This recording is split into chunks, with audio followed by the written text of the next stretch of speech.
Greetings, everybody. This is Denise Parker again for the Internships and Careers Department. Our program is so excited about our series, How to Land a Dream Job. This is our final series of the 24-year Interview Like a Pro. We are going to do it, and we have our partners here again, T-Mobile, Lacey, and Lauren.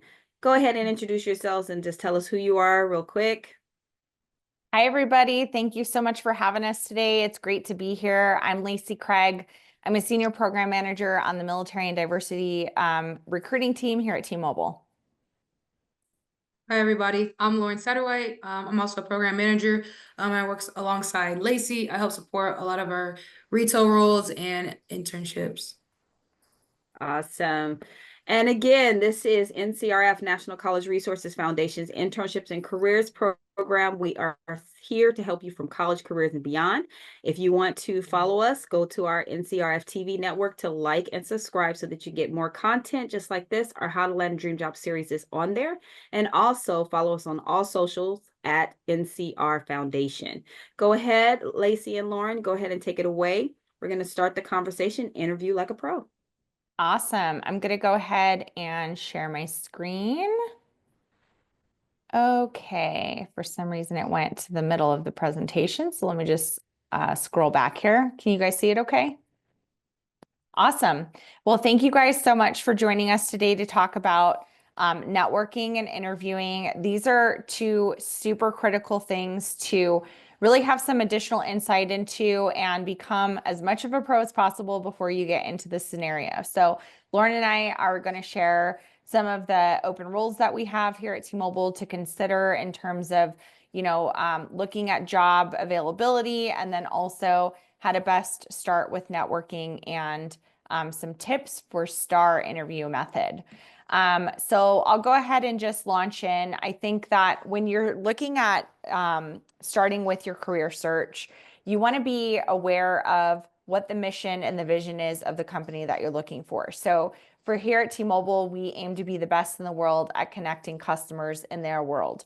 So when you're thinking about even where to start with networking, think about really what is important to you in terms of where do you want to work? Is there something that you're really passionate about, something that you're really driven by? And then start with that in terms of your closest network. So then start reaching out to people on LinkedIn that work at that company or following that company.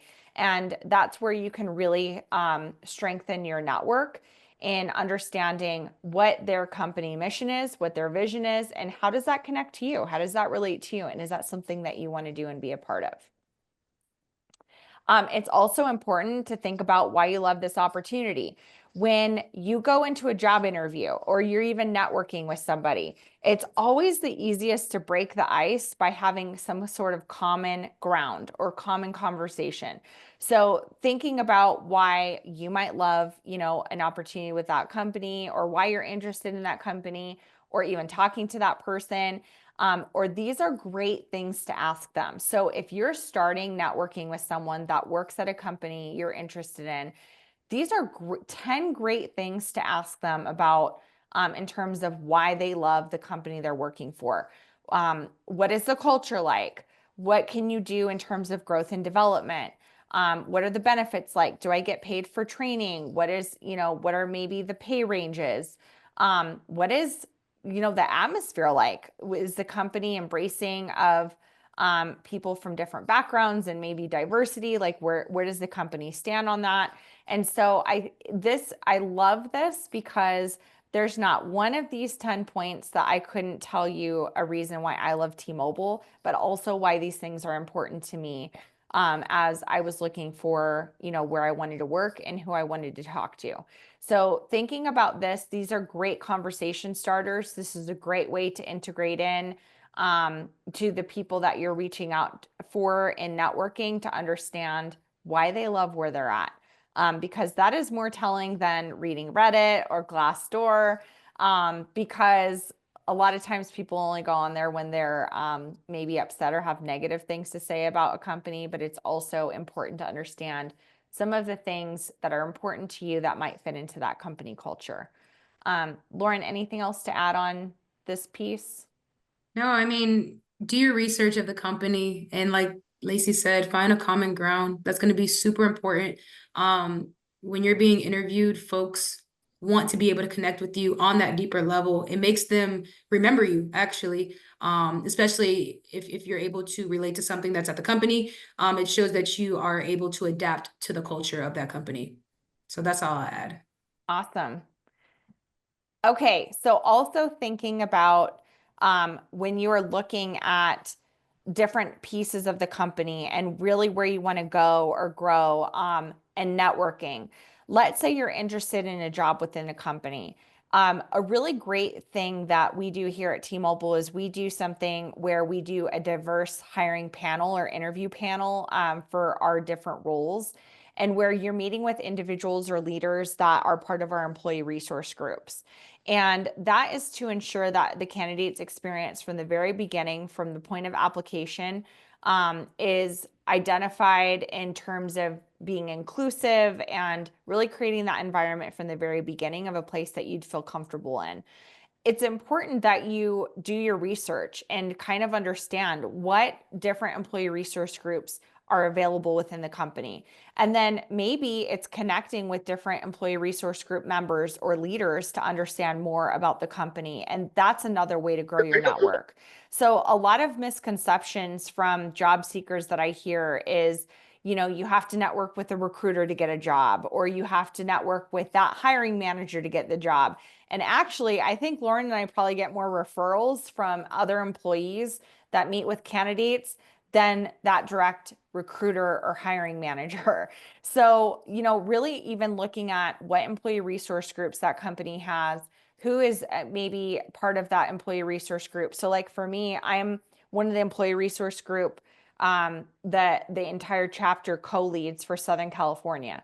So, if someone were to want to know a little bit more about company culture, how to get connected within T-Mobile, employee resource groups are a great way to do it because you have such a diverse membership in employee resource groups of directors, hiring managers, other employees, people that are probably doing the job that you're wanting to apply to as well, that can give you that insight on not only what is it like to do your job every day, but what does the company do to give back to the communities that they're a part of, or continue to invest in you, continue enhancing your development. And so connecting with and understanding the employee resource groups as part of your networking exploration is huge because like for us, in one of our employee resource groups alone, we have 14,000 members.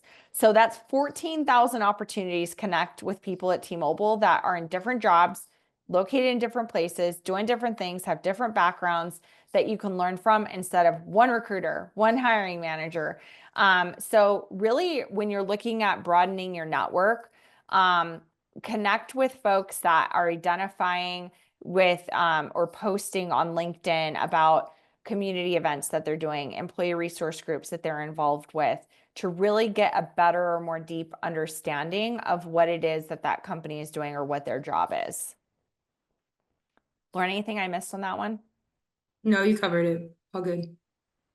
Awesome. Okay, now we're going to launch into some of the roles that we have here at T-Mobile to really help you understand in terms of interviewing, how to best prepare for an interview by first starting by understanding the role that you're applying to, and then also maybe understanding of the different roles that are available. So as you're looking to branch out to network and to start interviewing, you have a good idea and foundation of what is available either here at T-Mobile or with other companies that you're looking into. So I'll go ahead and hand it over to Lauren to talk a little bit about our retail career side. Yeah, super happy to talk about it. So as you see here, this is a career spotlight at T-Mobile. Retail sales, this is one of the coolest, I think, coolest positions we have at T-Mobile because it is customer facing. You're able to interact directly with the customers and you're able to kind of let customers into who T-Mobile is and our culture. What you'll do in this role is talk with customers about some of the technology that we do have at T-Mobile, what we're offering, services, different things that we do have, products. You're able to kind of personalize these different products and services to the customer and kind of cater to them what they're looking for. There's a lot of storytelling that goes into this role because you have to meet customers where they're at. Not every customer is going to want the same thing, but you're able to kind of navigate that space, build relationships while you're doing it, and create a very healthy customer and employee relationship. What you'll bring to this role is going to be customer service, sales experience. You may not know this, but a lot of times we are in customer service roles every day of our lives. So even if you don't have that customer service experience background where maybe you're working at a store or you are working at a hotel or something like that, there's a lot of projects that you do in school. There's a lot of, real life situations where you are providing sales experience, customer service experience, that you're able to put on your resume. So for this role specifically, we asked for that customer service background. And military service counts as well, which I think is, again, what I was talking to you about in terms of just being able to utilize your experiences and manipulate it on your resume to fit what the job description is saying. Typically folks who are in this role are going to be super ecstatic, high energy, passionate, about helping customers, and then to just kind of giving those customers the best experience possible. We want folks who can storytell, share ideas, and again, at the same time, sell products and, create a lot of ROI for the company. So that's what I'll say. Lacey, if you want to add anything, I know you've had a hand in the retail space before, so I know you can speak a little bit more to it. Yeah, well, I think you did a great job covering the role specifically. And if I could just add, like, in terms of networking or preparing for an interview, even though our retail roles are an entry-level position for T-Mobile, they are not an entry-level role. So you have to have some sort of experience. So thinking about how you can bring, like Lauren said, experience with projects or schoolwork or school groups, and really how to integrate that into your interview. In terms of networking, it's actually not easy to get a job as a mobile expert in T-Mobile stores. You have to pass an assessment. You have to go through a couple of different interviews. And in terms of networking, it would benefit you to even, if you are a candidate that is looking to get into T-Mobile or looking to get into a role, whether T-Mobile or any company, don't ever feel like because it's an entry-level position that networking will not help you have kind of a leg up or insight into the job, because networking with other people in the mobile expert role, store managers, district managers, someone that maybe if you search T-Mobile and you search mobile expert, profiles will pop up of individuals that maybe were in the mobile expert role at some point. Learning from them. What is your career journey? How did you get to where you are today, starting as a mobile expert? Because that will help you also kind of pave your way and your path with your career development. So I think that's the only thing I would say, Lauren, is like, don't underestimate the power of interview prep and networking at any point in these roles or roles that you're looking for, because the job market is shockingly competitive, even for roles that you think, would be a slam dunk at some points, or because, we are hiring for what, probably close to 1,500 mobile expert roles right now across the country. Just because there's a lot of them does not mean that it's an easy role to get. So I think, like, don't be maybe tricked or have a different impression of, how critical networking and interview prep and skills are for roles, even in retail spaces. Cool. Thanks, Lauren. A role that's very similar to what Lauren chatted about, but slightly different, is our customer care role, our account associate position. So we have 24 call centers across the United States that have our customer care team. And they are supporting both our T-Mobile for Business and Government accounts and our personal accounts. So when you're calling into T-Mobile and you have a question or concern, or you go into T-Mobile.com and you're chatting with the virtual assistant, those are actually all real life people here in the United States that are 24 call centers. So you're doing something very similar to what Lauren described in the retail space as a mobile associate in our stores, but kind of behind the scenes in our call centers, not customer facing. So if you're more inclined to work in an environment where you're not in front of the customer every day, but you still want to go into customer service, our customer care roles are really great options for you to be able to do that.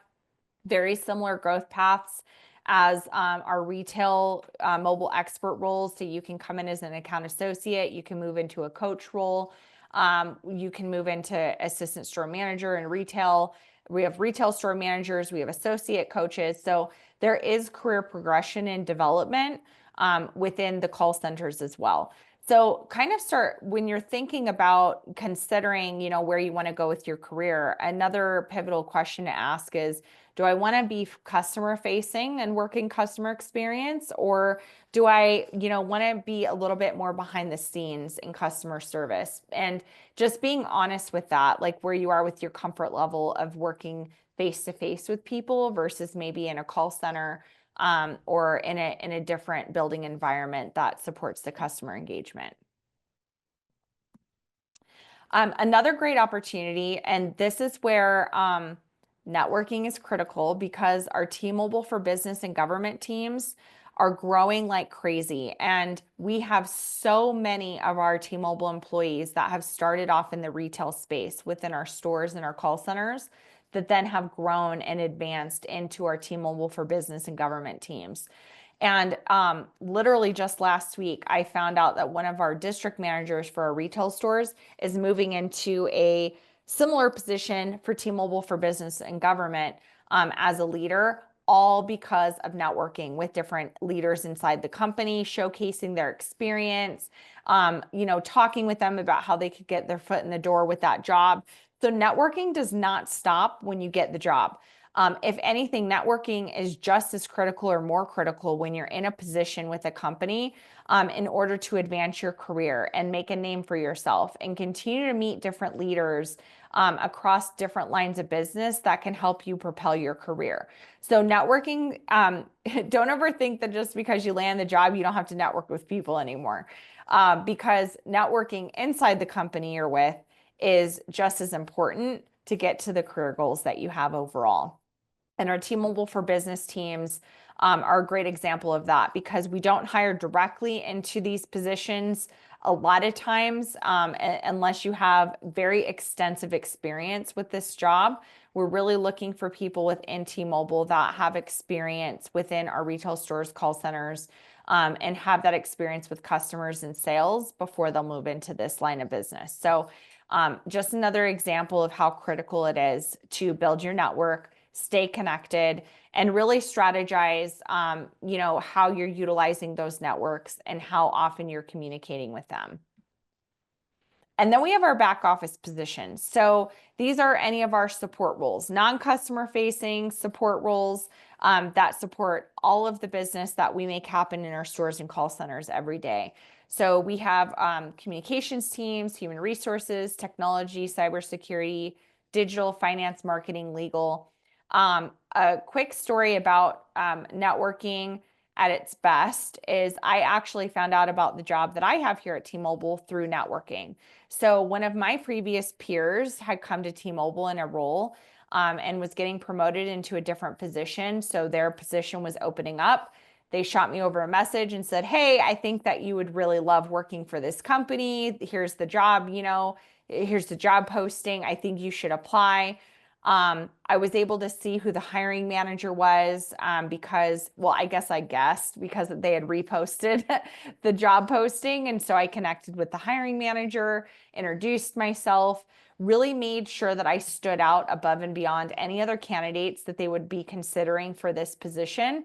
And really, I feel like that gave me a leg up as a candidate versus anyone else that had been applying, because it wasn't just about applying. It was, how am I going to use my network to get to the hiring manager? I also then talked to 3 other people that worked for T-Mobile to understand what their experience was like, how was it for them. So really coming from another company into this company, I did exactly that, the networking. So talk to people in similar roles, talk to other individuals that work at T-Mobile, the hiring manager, the recruiter, really to diversify my network of individuals to get my best understanding of what it would be like to work here before I even applied for the job or considered it, because there were certain things that were really important to me to consider before I went into a place of employment. Lauren, anything I missed on any of these roles, or kind of how to build your network to optimize your job profile experience? No, it's great. I have a similar story. How I got my internship, it's like I found out through someone who's on the corporate communications team, and then they connected me with someone, which is my now boss, on the HR team. And it's kind of like then I got connected with someone else to learn more about T-Mobile. And so networking is just so important because you never know who's going to be interviewing you in the end, even if you don't know that hiring manager. And one thing I'll just say, something that I did that I think not a lot of people do, before I did my interview for my internship, I had 2 interviews. And the first interview I did, I emailed the hiring manager. I found out who the hiring manager was. I emailed the hiring manager like a 3-slide deck of just why I'm a great fit for T-Mobile, some of my achievements that I have, and I think like maybe a little bit more about me that's not on my resume. And I emailed it to him, whether he looked at it or not. It was just something that was separate from what other candidates were doing. And I always encourage students to do something like that because it does just kind of separate you. It brings that extra element when it comes to preparing for the interview and doing that interview prep. I love that, Lauren, because another thing I was going to note is like when you're networking, have your why. Be intentional about why you're reaching out to that person, why you're connecting with them. So often I get notes that are like, I'm connecting, do you have a job for me? And I'm like, I don't know. Do we have a job for you? We probably do, but I have no idea, right? Because I don't know you and I don't know what your experience is. And so I love, Lauren, that you brought that up because it's so important that when you are networking, when you're sending those messages on LinkedIn, when you're connecting with individuals based on roles that you're interested in, be specific. If you want time with them to understand the role or the company, you have to ask for it. The people on the receiving end, I'm sure, Lauren, like when you reached out to different people at T-Mobile, if you would have just said I'm reaching out or connecting, you wouldn't have heard anything back probably. But you're asking for that time and to understand the company or the role more. And that's giving the person on the receiving end the indication of like, oh, this person wants to schedule time with me. So networking is a craft when you get it down, because you don't want to be that person that networks and connects with like 500 people and knows one of them on like a very personal level. It's not a numbers game on LinkedIn. You don't get an award for having the most connections. It's really about how you utilize them, how you invest in them, how you watch them grow. Because whether it's landing the job, keeping the job, or growing in the job, that intention behind your ask is critical to get you where you want to go with the person that you're utilizing for that network connection. So thanks for bringing that up. That's a really great point. Cool.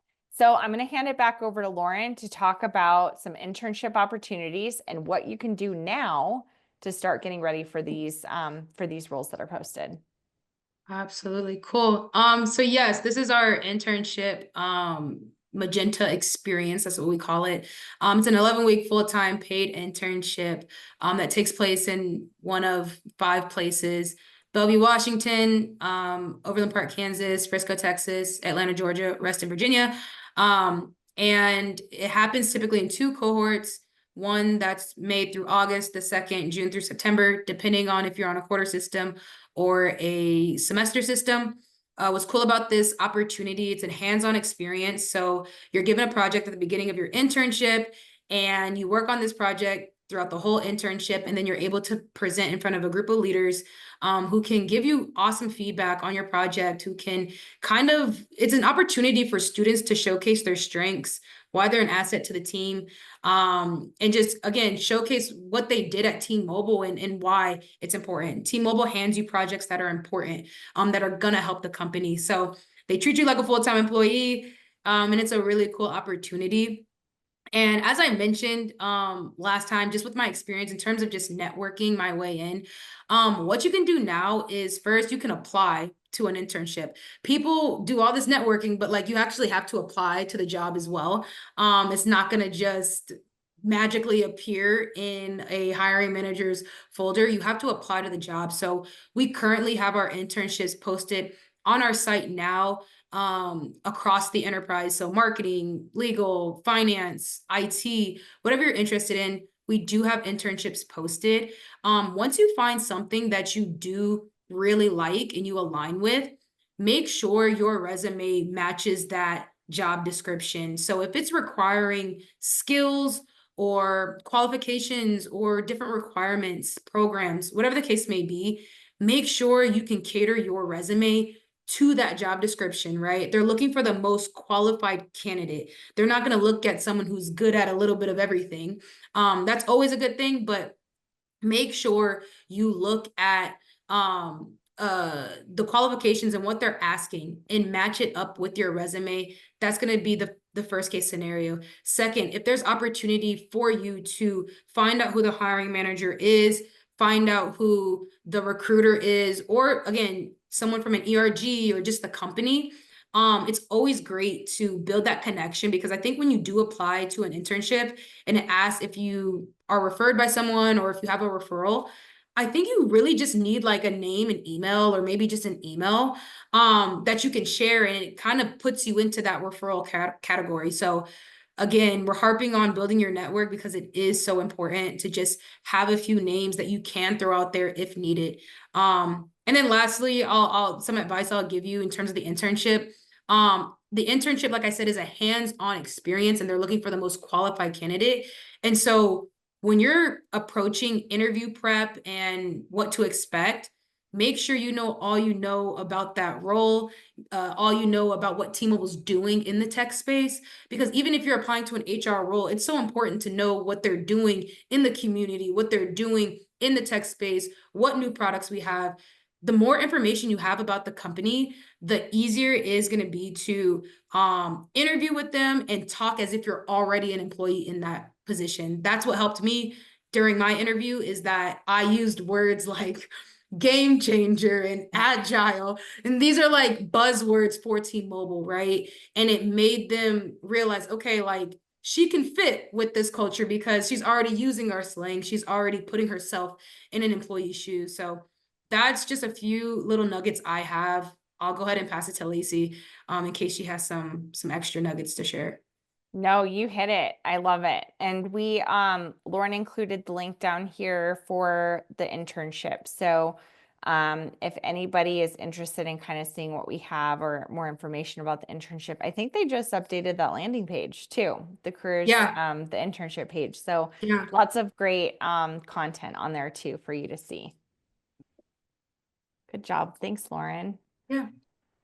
Okay, so now we want to talk a little bit about interview prep. So you found the job you want, you are prepared with all of your questions in terms of like networking, you've reached out to the people, you've done your homework, all of the stuff that we talked about. Now it's time for your interview.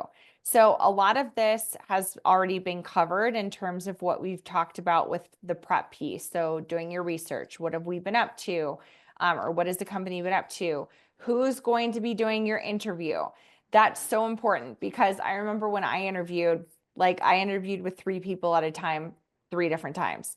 And so I'm like, who are these people? I want to know all the things about them. And it was leaders from different parts of the business that, had I not looked at their LinkedIn and taken my own notes, I maybe would have asked them questions that weren't relevant to them, or maybe not gotten the most out of the interview with that person for myself. Interviews are two-way. You're interviewing that company as much as they're interviewing you. And if you don't ask the right questions that are relevant to that leader, you may not get your questions answered that you need to make an informed decision about where you want to be, or is this company you want to work for? So make sure you also try to find out who you're interviewing with as much as possible. Research the department. So how many people are on the team? What is the team responsible for? Also, accountability is huge. So what are you going to be measured against? What is your performance going to be based on? Because you want to also make sure that you're not getting into a role that's unattainable for you. So like for me, I am not a salesperson. I mean, I could probably not sell a pencil to a teacher. I'm just not into sales. And so it's uncomfortable for me. I know that's not where I want to go. And so, even for me in some conversations that I've had with different leaders, I very quickly understood like the accountability piece and what my performance is going to be measured against will be hard for me to achieve in a direct sales position because it's not something I'm comfortable with or enjoy. And so being honest with yourself about that, could I do it? I could do it, but is that really what you want to spend your time on or what you want to do? And sometimes you got to start somewhere and you got to start maybe not in your most ideal place, but also understanding, am I going to be able to reach the requirements that they're asking of me in this job? That's really important. Preparing your questions for them. So we gave you some of those ideas at the very beginning. Things that are opportunities, maybe where you could fit in, biggest opportunities for the team, maybe where they're struggling. Those are all great questions to have insight into in your interview. Lauren touched on LinkedIn profile and resume. So making sure that that's updated, making sure that it's relevant to the job that you're applying for. I had somebody the other day that was applying for a recruiting position, but their resume was all about project management. And that's not going to align, right? They're probably not going to get a call back about that job because their resume and experience is something very different than a role that they're applying to. So it doesn't necessarily mean you have to have the same job always leading up to that job, but how is your experience and skill sets relevant to the job that you're applying to? We have hired individuals that were like in nursing and they've gone into sales. There were translatable skill sets though from working with customers, working with different vendors, having a financial responsibility of inventory, ordering, different clients. So it doesn't always have to be the same job. So just keep that in mind. Skill sets and experience match are way more important than job titles when you're looking for different jobs. Lauren, anything else on that point?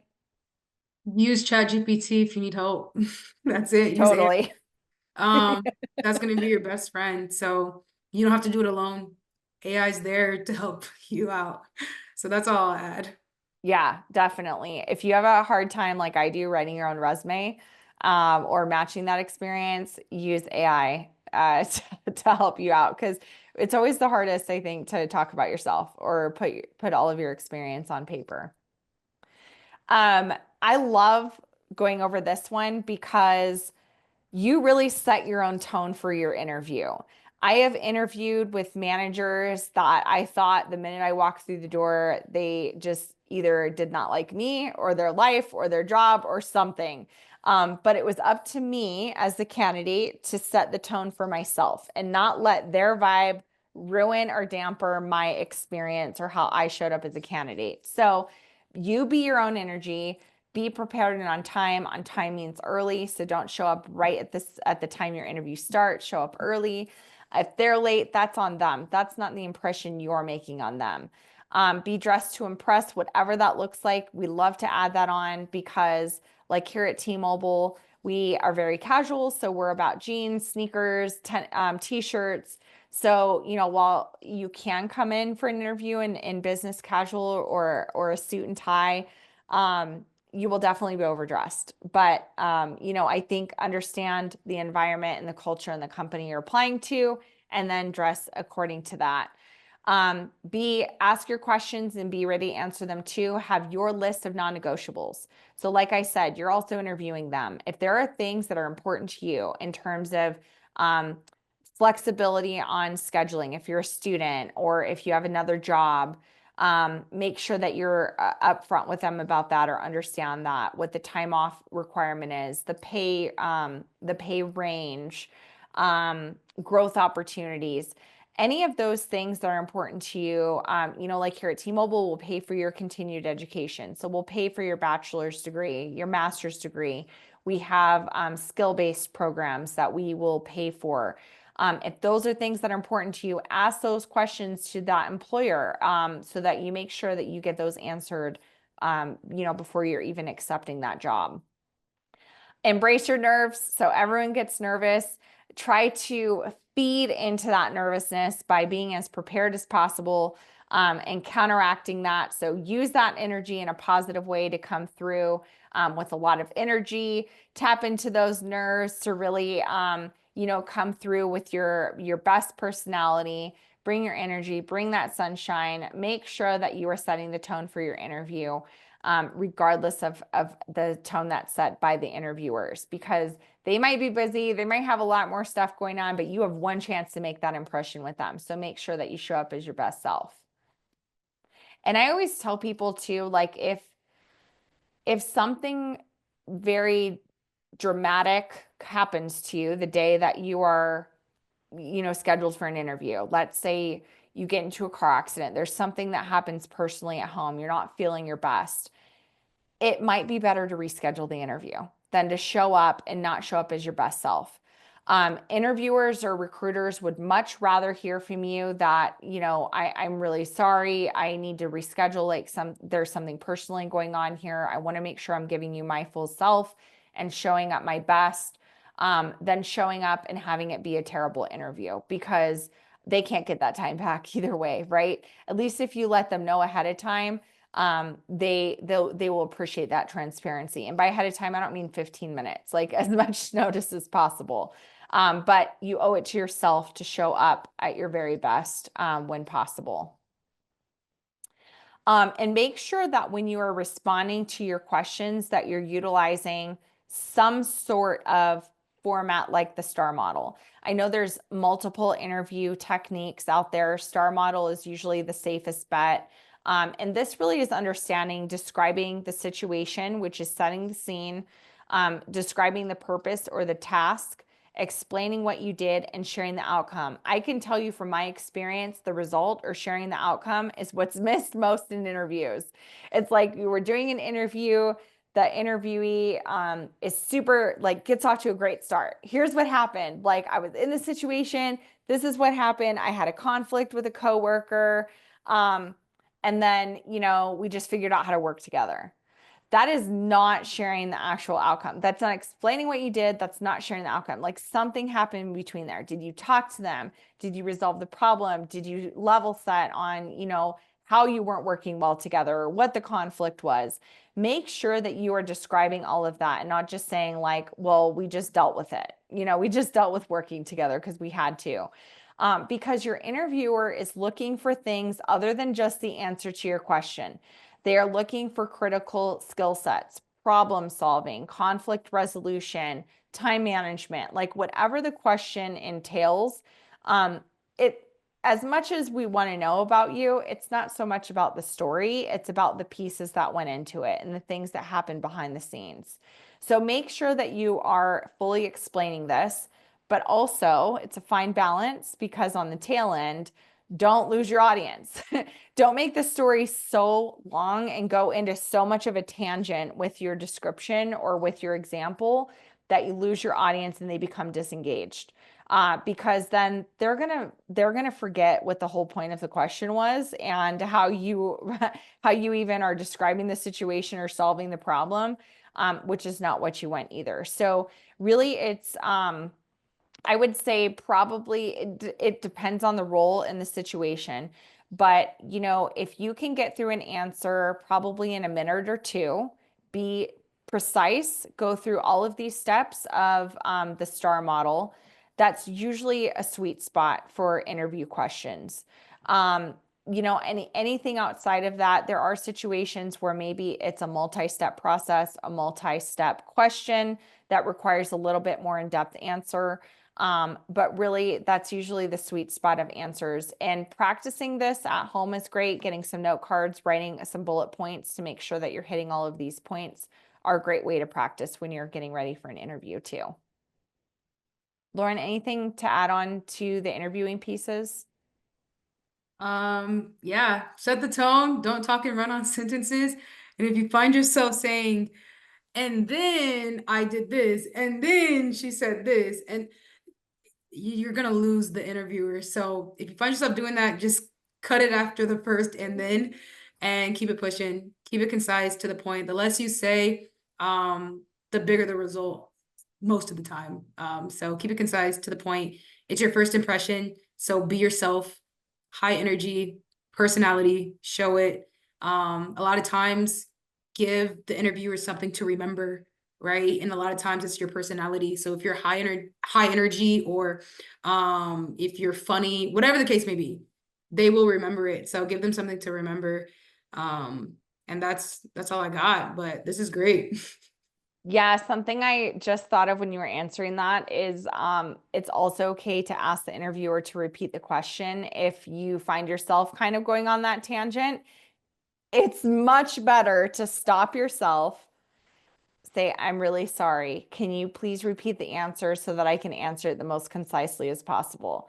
Then for you to keep going on, knowing you forgot the question and then still trying to answer a question that you forgot. Swallow your pride, make sure that you can regroup for a minute. I would much rather someone I'm interviewing stop themselves if they catch themselves going off on a tangent and say, I'm really sorry. Can you please repeat the question? Because I will be more likely to remember that than their new answer than the fact that they even had to ask me to repeat the question. Like at that point, I don't care. I just want to make sure that I'm getting the best answer from the person. So don't be afraid to re-ask the question if you get lost. Right, Lauren? And I'll add one more thing too, because this Yes. happened to me during my interview with the internship. The interviewer said a word that I just didn't know the meaning of or the definition, but I acted like I did and was completely wrong in my answer. And that's like kind of like he said, just ask me what the word meant or what I meant by the word that I was saying, rather than trying to guess what I meant and then answering it. So it's okay if you don't understand the question, they can do a better job at rephrasing it as well. So don't be afraid of that. And the only reason I know I got the answer wrong is because I asked him at the end of the interview. I said, is there any questions that I think I said, like, is there any questions that like didn't meet your expectations? Like I just put it on him, and he said, yeah, you didn't answer this correctly because I don't think you understood the meaning of the word.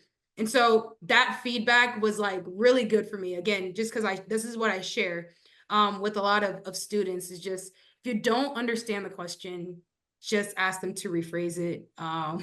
It'll save you some time. Yes, Lauren, such a good point because companies like ours use so many acronyms for Yeah. things, and Mhm.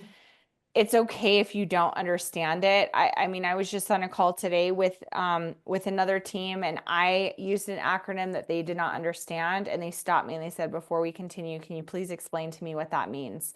And it's totally okay to say that, before I answer this question, I want to make sure I understand. Can you please explain this part of the question to me, or can you please rephrase it?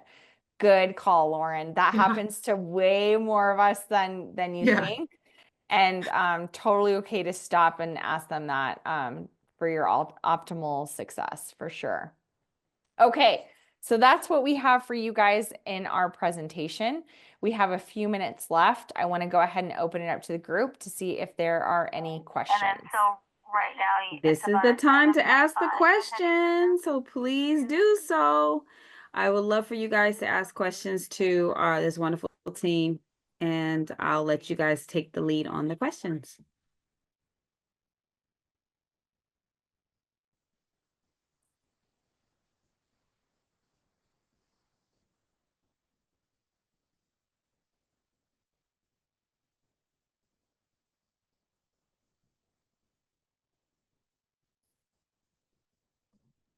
Okay, I see no questions. So let's go ahead and I'll ask one. In regards to The STAR method. How can people just basically apply that normally to their normal life so they can start practicing before the interview, practicing every day until they can get more familiar with what the STAR method is, because that's a really big concept and I like it. You want me to start, Lauren? Okay, I think this is a great question. And I think it can be applied literally in any day conversation when you're talking to someone about your day. So we all do it. We all either talk to a parent, a friend, a loved one about something that happened in our day. Someone's like, "How was your day today?" Think about maybe one part of your day that you can take through the STAR method. So this is the situation, this is, the task, this is what I did, and this is what the result was. And it doesn't have to even be bad. A lot of times people think that their answers have to be these long, drawn out, dramatic circumstances. And I think that what makes a really great answer is something that's applicable and understood to whoever you're talking to. Because what the interviewer is looking for is those pretty basic skills of application of communication, problem solving, time management, collaboration, all of those kind of critical skill sets that you would bring to any role that you're applying to. So even if it's so much as someone asking you how your day was, and taking yourself through that, process, so that you can get more familiar with it, I think that's a great place to start. And then it's not as rehearsed when you get into those interview questions. Lauren, anything else to add on that? No, I think you pretty much covered it. I mean, at the end of the day, like think of situations where like you have solved a problem or like maybe you've had a conflict. Think about them, meditate on them, and you can use it for your interview. Any interview I do, I rethink of everything. Like, what have I done? I also use ChatGPT to ask me behavior related questions that I can answer. So again, AI is going to be your friend too when you're prepping for this. Obviously, they can't give you the answer, but they can definitely ask you questions that relate to the job that they might ask. And you're able to kind of think about all the times that you've had a conflict and were able to solve it or vice versa. Also, can I just add one thing too? Make sure you have like your elevator pitch down. And your elevator pitch is essentially just like a 30-second summary of who you are. I think the hardest question of an interview is tell me about yourself. And it's hard because you're like, well, I'm awesome, right? It's like, no. So have your elevator pitch down. And again, it's a summary of who you are. Maybe, what year in school you are. If you are a student, what year in school you are, what your major is, when you're graduating. Maybe some of the skills you have, and then, what you plan to do or why you're applying for this job or whatever the case may be. But make sure you have an elevator pitch down, 30 seconds, where you can just tell someone your whole LinkedIn in 30 seconds. Would be some advice I'd give. Awesome.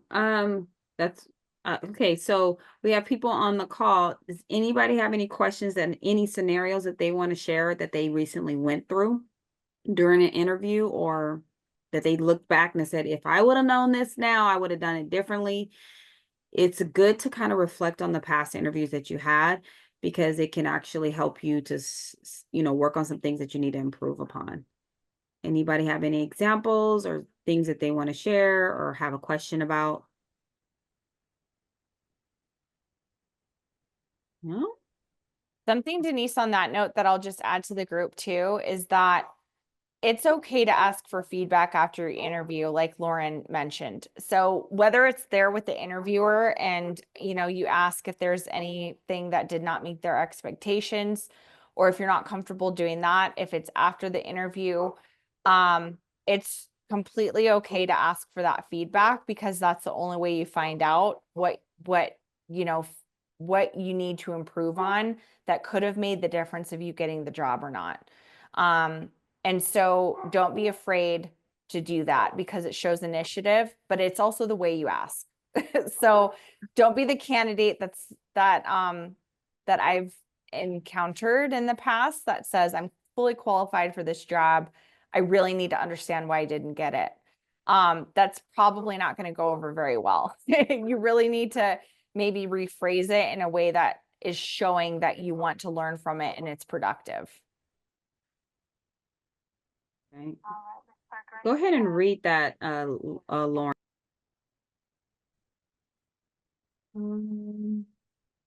I just want to say that I appreciate Lauren's use of her own experience to share advice. Appreciate you for listening. But no, I love Lacey's it. spot on though, on what she just said in terms of just asking for feedback, because a lot of times you're left, if you don't get the job, you're left with, well, what did I do wrong? And so that was one thing. And I got that from TikTok, guys. I was like, I got that from TikTok. They said, ask them for feedback after the interview. And a lot of times, like, hiring managers want to give that feedback. They don't mind it. Also, it has them kind of reflect on the interview, and they're going to remember you for it, because they're going to have to think, well, were there any red flags? And I don't know, I feel like it helped my case better because I asked it. So I don't know. Agreed.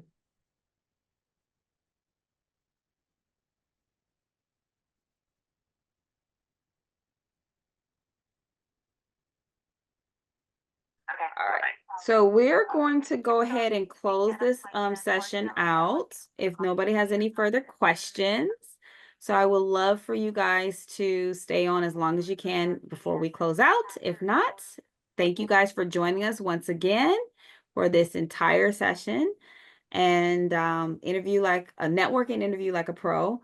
I mean, the interviewing and the networking, they all go hand in hand. So you're always interviewing. Again, my name is Denise Parker, the Internships and Careers Director. Thank you, T-Mobile. Thank you, guys.